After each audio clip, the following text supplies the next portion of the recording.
think that if the legacy media was interested in reporting the news, accusations by a sitting member of parliament that a Liberal cabinet minister, a Liberal MP, and a current senator were collaborating with agents of the Chinese Communist Party would be receiving wall-to-wall coverage. But after 4 days of these major accusations, there has been radio silence among Canada's legacy media. On Monday, independent member of parliament Kevin Vuong, alongside investigative journalist Sam Cooper and 2 former bureaucrats, made the accusations at a press conference on Parliament Hill. In the press conference, Sam Cooper accused International Trade Minister Mary Ng of being an unwitting conspirator in a Chinese interference scheme. Mary Ng has denied the allegations and, of course, accused Sam Cooper of being a conspiracy theorist. Cooper also named Liberal MP Parm Bains of being a beneficiary of CCP election interference operations. These are some major accusations that members of the press would likely have some questions about. But there's only one question asked at this press conference.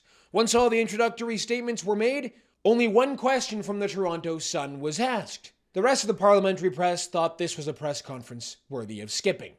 Simply incredible. Before we get into the show, be sure to drop a like in this video, help us out by subscribing to the True North YouTube channel, and the comment question for the episode is this: why does the legacy media refuse to cover these accusations? Let me know your answer in the comments below, and let's get into it. Well, here we go. We are finally starting to get some names of potential politicians listed in that NSI COP report, accused of being witting or unwitting participants in interference schemes with foreign hostile nations like China. The biggest and newest name to drop? Well, it's Hong Kong-born International Trade Minister Mary Ng. In Willful Blindness, I write about investigations that began in early 2019.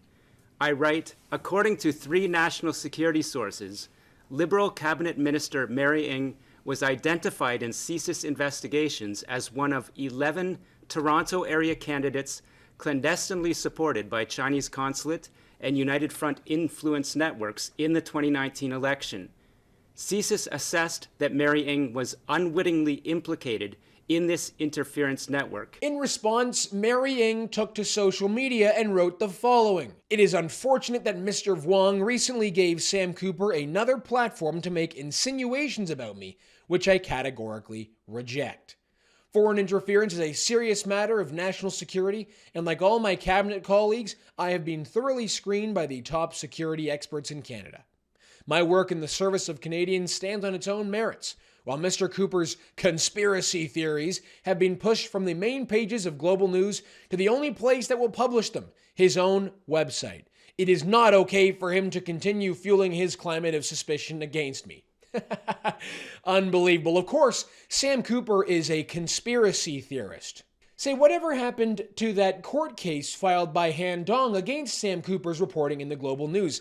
Has that gone anywhere yet? Last I checked, it was not a crime to report the truth. And you know what? There's nothing stopping Mary Ng from suing Sam Cooper and letting the courts see the evidence. British Columbia backbench Liberal MP Parm Bains is also a new name listed by Sam Cooper at this press conference. Other journalists participating in this tape-recorded meeting with Senator Woo later supported Liberal candidate Parm Bains in 2021.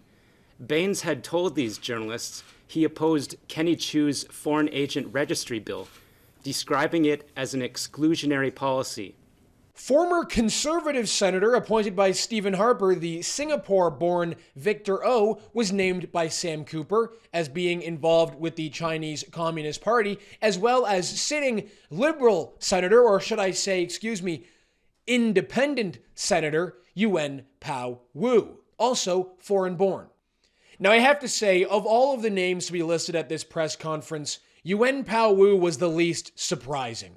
After all, he really doesn't shy away from his kowtowing to the Chinese dictatorship inside the Canadian Senate. For example, Yuen Pau Woo has criticized calls for a foreign agent registry in this country because it might potentially stigmatize certain communities. I wonder why he would say that. Also, he has frequently opposed motions condemning China's illegal construction of islands in the South China Sea. He wanted the Canadian government to, quote, recognize the legitimacy of China's justice system, during the detainment of the two Michaels. How very patriotic of him. And also, he has argued against motions condemning China's genocide of the Uyghur Muslim minority in Xinjiang, and compared the Uyghur genocide to Canada's residential school system. Because of course he would. That's exactly what a very patriotic Canadian senator would do, right? Someone with a track record like that is surely acting in the interests of the Canadian people and is definitely not a tanky for the Chinese Communist Party. Yuen Pau Woo responded to True North's reporting of the accusations, saying, "The press conference confirms my long-standing concern about the role of second-rate journalists, phony experts, opportunistic politicians, and rogue officials in distracting Canadians from serious foreign interference issues and whipping up a frenzy that feeds on disinformation,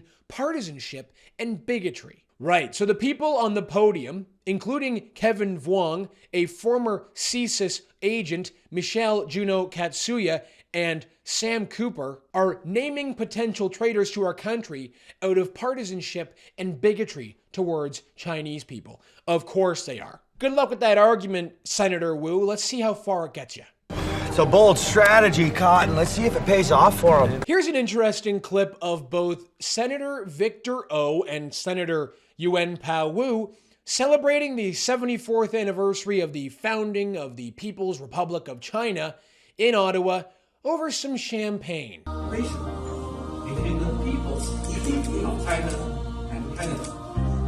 And for the health of everyone today. Cheers. Cheers.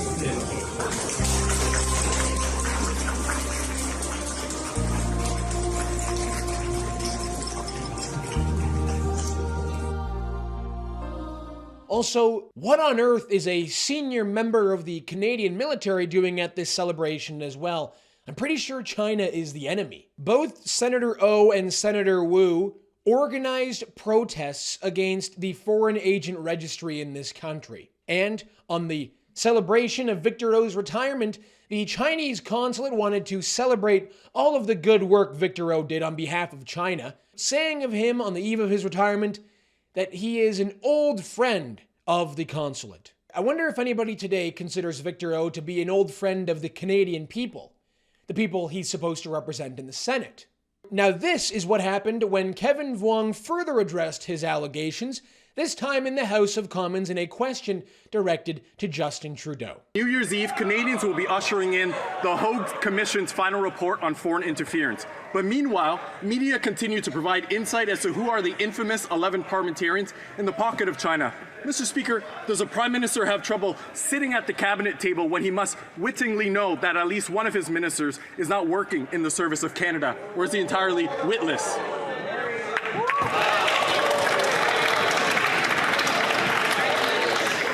The Right Honourable Prime Minister. Mr. Speaker, that was an absolutely disgraceful display of irreverence and unseriousness in a place that deserves a serious contemplation of issues of national security. But it doesn't surprise me he's choosing to sit with the Conservative Party of Canada because their leader won't even get the necessary clearance to get the necessary briefing to keep Canadians safe. What a ridiculous reaction. It's Justin Trudeau and his government that are withholding the names of potential traitors to Canada listed in the NSI COP report. Not telling Canadians and voters about who these traitors could potentially be as we are rapidly approaching another election. You could end up voting for a traitor to Canada because he or she represents your preferred party of choice and you are unaware of what they're actually up to and what the Canadian security establishment knows they are up to. At least there are patriotic Canadians, like the four gentlemen that held that press conference on Monday, that are actually going to name names, that are actually going to take matters into their own hands and start telling Canadians the truth.